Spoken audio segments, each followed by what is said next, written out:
วิชยาดาพลสังนะคะประธานคณะกรรมการพัฒนาสตรีอำเภอเฉลิมพระเกียรติค่ะมาในชุดเดรสนะคะบาเต๊ะโมเดิร์นค่ะลายผ้าเป็นผ้าบาเต๊ะลายดอกบานชื่นนะคะอันนี้ตัวแทนจากอำเภอเฉลิมพระเกียรติค่ะวันนี้แฟชั่นของเราควบคู่มากับกระเป๋านะคะสร้างความมั่นใจให้กับการสวมใส่ผ้าไทยของเราด้วย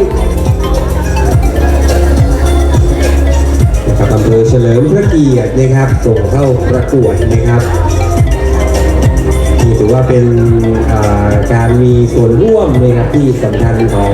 ทุกอำเภอในจังหวัดนครศรีธรรมราชนะครับผ่านองค์กรสตรีของเราเนี่ยใช่แล้วค่ะเรียกได้ว่าค่ำคืนนี้นะคะเราจะได้เห็นเหล่านางแบบจากทุกอำเภอทั้ง23อำเภอกันเลยทีเดียวนะคะ